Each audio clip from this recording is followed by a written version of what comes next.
do lado de lá não consegue ter mais raciocínio, porque nós temos um problema enorme, não é? Sim, sim. Mas isso no trabalho, mas okay, nós em casa, quando chegamos a casa, aquele problema não conseguimos, às vezes nem se lembramos dos filhos. Isso sim. Agora, como é que eles lá não conseguem é natural. ter um bocadinho mais de raciocínio? É natural, é assim. Nós não nos lembramos das vidas passadas, porquê? Porque ao reencarnarmos, vai-se formando o cérebro do corpo físico. E ele, no fundo, parece, perdoem a expressão, parece uma válvula, como aquelas válvulas da bicicleta de encher pneus, que a gente com a bomba em miúdo, pelo menos comigo era assim, agora não sei se as bombas são diferentes nas bicicletas, mas a gente mete o ar e a válvula tem lá um dispositivo com a pressão da bomba, cede e deixa entrar o ar e depois fecha, quando não tem pressão. Pronto. O cérebro é a válvula das nossas memórias integrais do passado, não é? Dos nossos cenários, das nossas experiências. Ele bloqueia-nos o acesso às vidas passadas, às memórias, mas nós temos no nosso psiquismo as conclusões das experiências anteriores, que é o que interessa. O resto era ruído, ia-nos perturbar.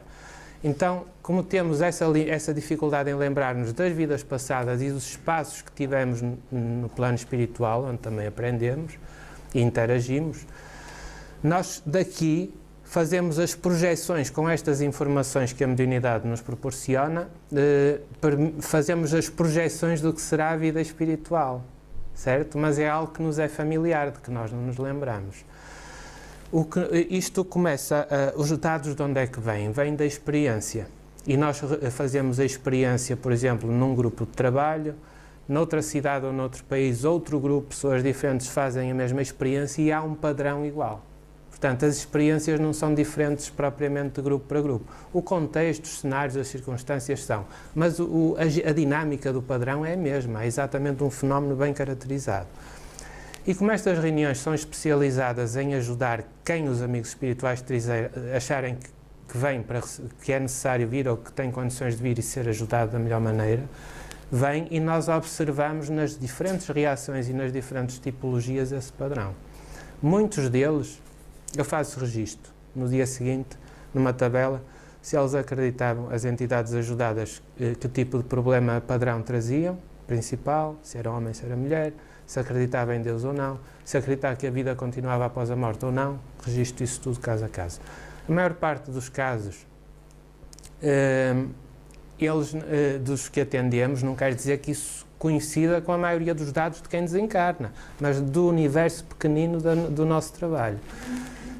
A maior parte não sabe sequer que está desencarnada, que está no plano espiritual. Alguns não é fácil, não é estalar os dedos e ajudá-los a perceber. Alguns ficam chocados quando vamos a um teste extremo, digamos assim, de ver se a roupa que estão vestidos, que o médium está vestido, se é a roupa deles. Ou se o rosto, óculos, cabelo, se for careca ou não. Não é? Depende. Se é mulher ou homem, as mulheres têm horror quando estão manifestar através de um médium que é um homem. Não é? Ui, que nojo! Não sei o que vai. Portanto, é de evitar essas situações. Há outras técnicas noutros grupos, costuma ser, por exemplo, pôr a mão à frente do médium em transe psicofónico e tentar que os amigos espirituais projetem uma espécie de filme do funeral, quando eles não acreditam, eles ficam chocados porque veem o cadáver, e os familiares, os amigos, aquela malta toda ali no funeral, e ficam aí lá, ele não me está a enganar. Isto é mesmo a sério. O que é que nós concluímos daí? Concluímos que a desencarnação não é o morte do corpo físico, não é o bicho-papão, muitas vezes não é o bicho-papão que nós configuramos na nossa projeção enquanto estamos aqui no percurso material. Alguns chegam a dizer, poxa, então morrer era isto? E a gente que achava que ia ser uma coisa, nem dei por ela, foi como um sono. Às vezes é um sono de muitos anos. Não sabemos bem quantos, mas quando eles vêm a manifestar-se já... É como aquela adormecida, durante 100 anos, não é? Alguns não acreditam quando não dizemos sempre isso, mas se vem à conversa, estamos em 2015 ou o que seja, não acredito, estás-me a enganar, isto é... não acredito, é mesmo assim. Portanto, desencarnar é muito mais natural do que nós imaginamos. Muitas vezes há intervenção pelos vistos da espiritualidade superior no sentido de anestesiar, provocar a inconsciência para que o desligamento se faça sem impressões tão dolorosas, não é? Exceto em casos suicidas.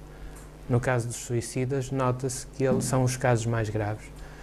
E alguns só conseguem sair daquela situação mesmo através do sono, vão adormecidos, levados pelos amigos espirituais e fazem a recuperação depois, que é muito mais complexa que aqueles minutos que estamos ali, não é? Agora, é assim, o fenómeno apresenta-se assim, e para se apresentar assim nós temos que colocar hipóteses que sejam verosímeis para explicar isso, não é? Vejam que isto é um mundo mais complexo do que nós imaginamos. Os amigos espirituais, é engraçado que, não havendo grupos mediúnicos perfeitos, não existem em lado nenhum, e com todas as limitações e dificuldades que nós temos, não é? Porque após o trabalho, à noite, deixa-se a família, está-se uma hora naquele trabalho com as melhores condições possíveis, interiores, não é? Na primeira reunião deste ano, nós não sabemos, como disse, que tipo de entidades vão trazer.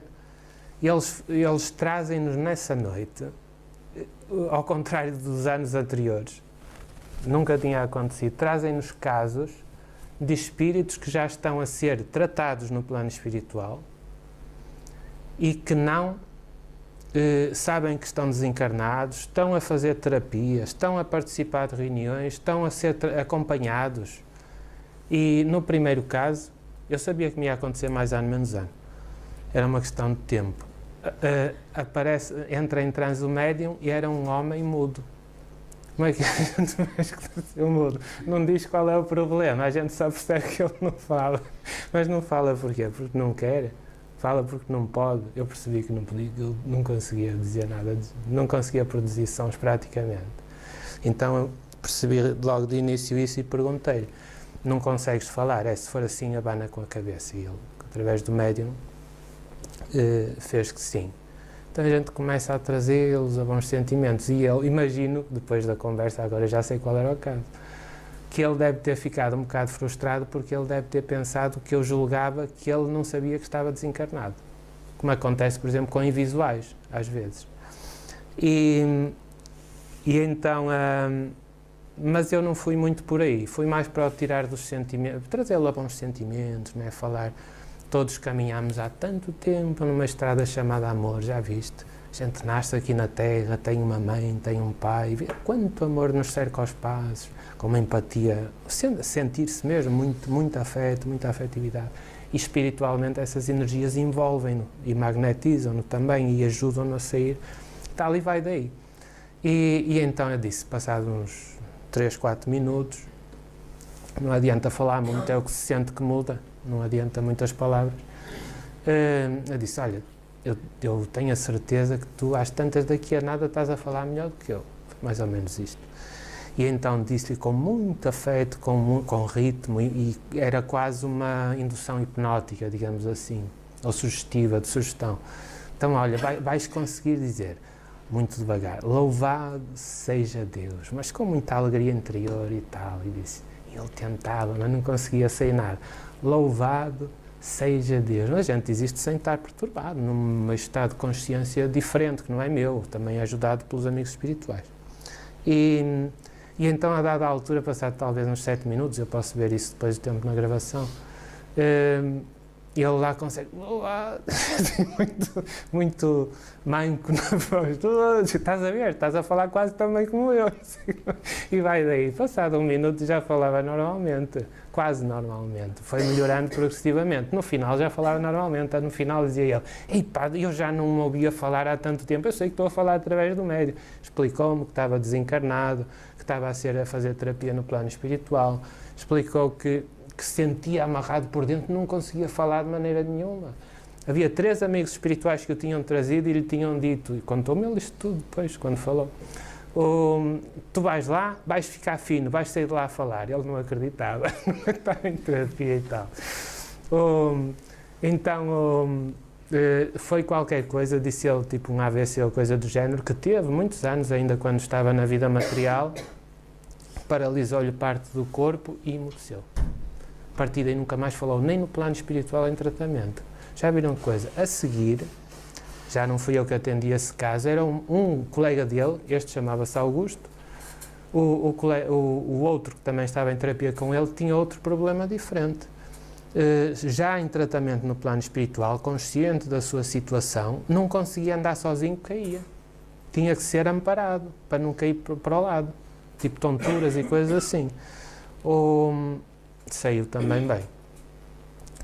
Portanto, eles trouxeram uma equipa de espíritos em recuperação há tempos, não é assim? O inconsciente deles tinha algum tipo de bloqueio que terapeuticamente estava difícil. O que acontece nestas situações deste tipo de trabalho é que os médiuns também, como nós, como quem vai atender as entidades, prepara em casa com bons sentimentos, tranquilidade, não entra em conflitos durante o dia, nada de maus pensamentos, nada de pensar mal dos outros, etc. Não é? Portanto, vai com um clima interior de paz, de bem-estar interior, chega lá. Os amigos espirituais já têm isso também que reforça, não é? Esses estados de alma. Têm tudo preparado. Quando eles trazem um espírito para se ligar, quase telepaticamente, basicamente é isso. É parecido. Ao médium psicofónico, o médium psicofónico sente o estado de alma da entidade comunicante, não é? O desassossego, às vezes sensações de dor física, se ainda não se libertaram das sensações, etc. E isso é uma sensação de que tem que ser recuperada rápida, não é? Normalizada rápida e faz-se facilmente. Mas o espírito comunicante também sente o estado de alma do médium, de alguma forma. E isso é como que um choque anímico que ajuda a sair, a subir um degrau da sensação de perturbação, neste caso não era de perturbação, mas era o atavismo orgânico, não é? Do corpo espiritual, ajuda-o perfeitamente, ajuda-o muito mais a catalisar a recuperação, o que é interessante, não é? Nunca me tinha acontecido uma experiência dessas. Mas estão a ver, até mesmo no plano espiritual, não basta saber se... Isto é um bocado assim. Não nos adianta muito pensar em questões de exterioridade, em rótulos. Ateu, cristão, budista, ou o que seja.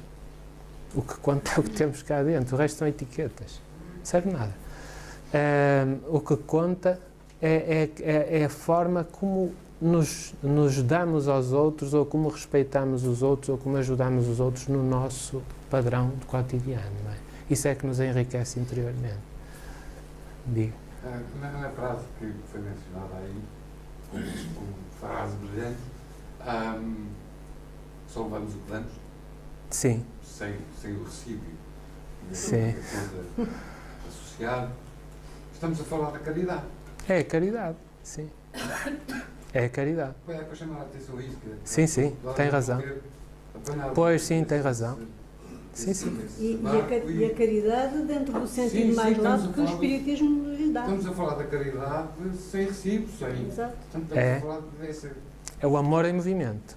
Sem recibo mesmo, muito bem. Mas também, por exemplo, caso dos espíritos superiores, apoiam aqueles que interiormente são pessoas excelentes. E não é pela religião A, B ou C. Você tem mesmo um ateu, eu li isso. Você é mesmo um ateu. Eu não acredito. Mas, interiormente, é uma excelente pessoa. Pronto, você lia, pratica, você lia. O que conta é isso.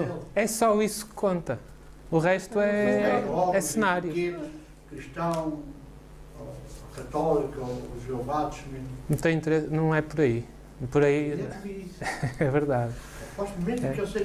É por isso que é legítimo nós percebermos que isto não funciona segundo religiões, funciona segundo leis da natureza. Quando nós fazemos uma prece, neste caso, estamos a agir dentro das leis da natureza. Não é por ser uma religião A ou B, isso não tem nada, isso são coisas humanas. As religiões são humanas, não é? As leis da natureza são de Deus. Excomungar A, B, C... não tem qualquer validade, não é? Pronto, mas então, são coisas que muitos dos espíritos desencarnados que não conseguem sair daquele estado precisam da energia do médium para se libertarem, porque se esses espíritos orientadores do mundo espiritual os trazem ao médium para eles se conseguirem libertar, é porque a energia... É uma terapia, é uma solução, não é? É um caminho. Não é só esse. Mas há terapias que são mais rápidas, digamos assim, outras são mais lentas. E mediante os recursos que existam, usa-se outros dentro da disponibilidade. É um bocado isso, não é? Não quer dizer que ele não viesse a falar. Mas isto foi uma espécie de catalisador, não é? que acelerou a recuperação dele e a alegria dele quando viu que conseguia falar, mesmo através do médium. E, que alegria! Foi muito engraçado isso. Há bocado falou de suicidas. Eles podem andar muitos anos envolto naquela perturbação. O erro que eles cometeram, sem serem capazes de se libertarem. Sim, isso só Deus sabe, não é? Pode haver atenuantes, pode não haver, nós não sabemos. Mas o facto é que isto funciona mais ou menos assim. O corpo espiritual é parecido com o nosso corpo físico, não é?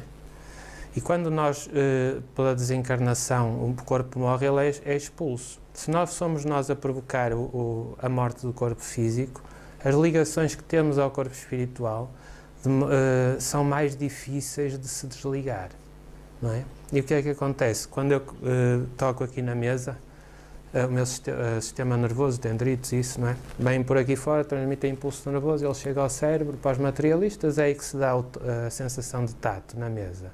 Para nós espíritas não chega a chegar ao cérebro, tem que chegar ao espírito, à consciência do espírito. Aí tem a percepção. Essa trajetória, portanto, se nós temos um ato suicida de qualquer género, as sensações de dor do caos orgânico, não é? Acabam por se transmitir ao espírito e só quando está completamente desligado é que há a possibilidade de deixar de sentir. A não ser assim, pode haver um processo de inconsciência, uma intervenção. Não é? Mas nos casos que nós temos atendido suicidas, eles manifestam-se com dificuldade em deixar de sair desse turbilhão durante uma data de anos. Acabam por sair, não é? Mas é-lhes muito difícil. Há um caso que nós atendemos e que está num livro que a Federação publicou, Vozes do Outro Lado da Vida, que tem casos de suicidas. São casos diferentes entre os suicidas, um com comprimidos, outro com enforcamento no hospital, e dá para perceber que eles continuam com aquelas sensações, eventualmente mesmo depois de já estarem desligados do corpo físico. Cristalizaram naquelas sensações. Não é? Mas essas sensações pode vir também de comportamentos como a autoflagelação. sim, provavelmente. Sim, é verdade. Mas é um assunto complexo, não é? Se nós conhecemos alguém que se tenha suicidado e a gente puder, nos nossos momentos de prece, ter bons sentimentos, é em pensar na pessoa com carinho. Eu estava a falar na autoflagelação sem intuitos suicidas. Eu estava a perceber que... Sim, está bem. Sim, também é. Muito bem. Ora bem, não há mais perguntinhas, pois não? Se depois tiverem alguma pergunta no final dos trabalhos, depois vamos a isso, que entretanto